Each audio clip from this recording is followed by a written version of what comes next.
Brazil last year, and people are accusing you of keeping your tyres a bit too cold. Is there support? Yeah, there's been a team that's has that theory, but it's a pretty big stretch. I don't think it would be very wise to do so. We're just focused on ourselves. Yeah, and shed a bit of light on what happened with the torch in the cockpit. That is one of those things. Yeah, just a little mistake there, a little bit more silly, a little embarrassing, but all good. Yeah, at least Lando found it and it didn't cause any problems. Zach, we'll speak to you a little later. Keep hydrated. We were talking to Kerry at the time as it came up, we thought we'd say that and exchange the way Zach was with us. But you guys have been involved with the sharp end in Formula One for many, many years. These accusations, that you're up to something, running something you shouldn't have done with a season, whatever, has been happening pretty much since May the 13th, 1950. Yeah, a little aggressive across the curve. That's what you're talking about, wasn't it? Yeah. The way it rides the curve or doesn't ride the curve, I think could be a bit of a concern for them moving forward. In only this one practice session, they've got a lot of work to do in that area, I think. And it's night and day when you compare it to the Ferrari. Not saying that the Ferrari's quick, but it seems very much better over the curves. Only driver has been out the soft tyres so far is Nico Hülkenberg, and he's still down in 19th at the moment. Now we've gone a step softer. Is there a bit of a worry that the C5 is not going to hold up properly for the whole lap in terms of performance? I think the drivers might have to manage it slightly when they come to the particularly the third sector. So, but let's see what the temperatures do later on in qualifying. But I'm glad they're running the softer compound here this time. We don't want to see one stoppers. We want to see difference in tyre age between the cars, particularly on race day. Probably lined up and still in the racing line. For the car to go when you're the front jack man, and he's coming along at 80 kilometres an hour, 50 miles an hour. That's pretty quick. Yeah. You know, when you stand in front of a car on the road, you'd be pretty scared of it coming towards you. So I don't know. It's 60k for a reason, right, in the pit lane. But I'm sure when we raced in the one, it was 80. Yeah, some circuits were 80. And Monaco was 60. Yeah, it was Monaco was 60. Yeah. It will always be 60. The trouble is there are some pit lanes that are so narrow they Yeah. have to be 60. To be fair. It's the sound of that. You will see it.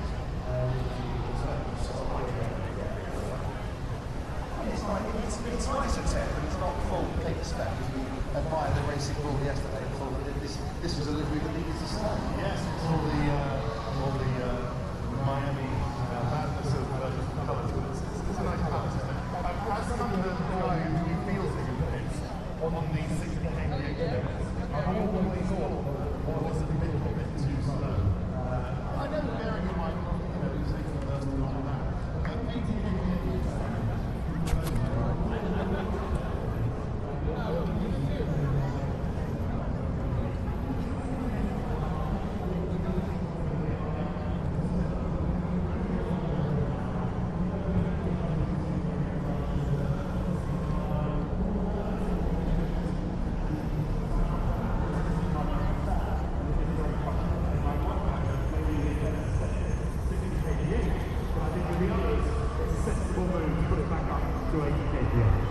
Absolutely. Thank you very much, Ted. Let's go trackside once again, shall we? Martin Brundle has made his way round to turn 8. Come in, Martin. Indeed, it's the never-ending turn 7 and turn 8, the right front tyre killer. And then you're asking an awful lot of a Formula 1 car, we'll wait for another to come round. In terms of, here comes the Mercedes Antonelli. You climb the curve on the exit, so a lot of power transmitting through. So obviously they're just rear-wheel drive, these cars. They hit the curve, you've got to then start turning right and accelerating down to the next chicane, and it's a long way down there actually as well. It's a really challenging part of track. We saw Leclerc crash last year as Lando Norris nails the throttle, taking less curve through the exit. The Ferrari there was wagging its tail hard, and Oscar Piastri taking all of the curve. So we've just seen 4 cars go through there on completely different lines, actually, as to what they're looking for, how well they were able to take 7 and 8. Minimum speed around 90 miles an hour, 150 kilometers.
challenge to get through there cleanly every time, but it's also a section of track we can make up an awful lot of time as well. 75 different circuit patterns they had and designed for this. Simulated 36 of them before they finally decided on the final circuit to wind its way around Hard Rock Stadium. 75 different variations. Impressive. I think they were really stuck with that, the final bit, well, turn 16, where you just see going through with a tight chicane. Yeah. And you've got the road thing over the top, and it's all that, through those. And I think that's really what it takes for them. The rest of that, I think they've done a really good job with, but they can compromise with that section. I like it. I mean, it's so different and it's so awkward, but it causes some mistakes. It's a circuit where it's very hard to get into a rhythm. Yeah. Like, it doesn't really flow. It's not a Suzuka, it's not a Silverstone or a Spa. You get a brief moment of that through turn 4, 5, 6, the bit I've just talked about before. It starts to think, oh, here we go, this is left, right, at high speed, and then it's separated sporadically with these really tight, annoying, off-camber corners with big curves, and you have to be very patient with the car. A little bit like Austin, to be fair, though. That's the thing. Not as extreme. Just actually in a horse. 32 on-track passes after lap 1 last year as well. So for the reason, there's also chances for road takes. Soft tyres. We're getting more soft tyre runners coming out. This man here, Fernando Alonso, who, believe it or not, started on the front row 2 years ago here and finished on the podium. And if he could just get into the top 10, I think that would be a brilliant weekend in Miami for him and for Aston Martin. So, wow, that was waggling away, something else. Yeah, a bit of over-rotation from the car as he turned into turn 4, and just at the end of it, past the apex, the rear let go. And then that makes the change of direction into 5 really, like, the balance is off. It's very awkward there from the car. So yeah, he's pushed it, like I said, it's part of the track. You have to push it, and if the car just oversteps. Judging, or not judging, but anticipating where the grip's going to come from when you slap a new set of tyres on. That's part of the real skill of an F1 driver. And the thing with the soft tyre, it's more of a gradual feeling in terms of when it goes. Yeah, too wide. You know what I mean?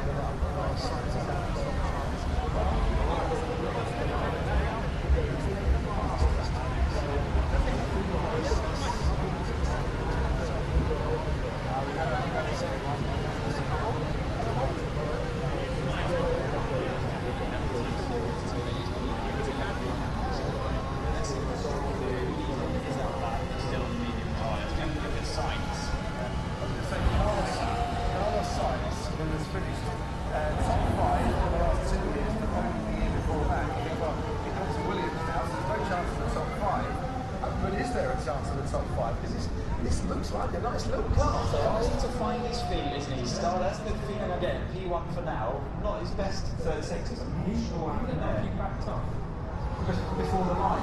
on the last corner.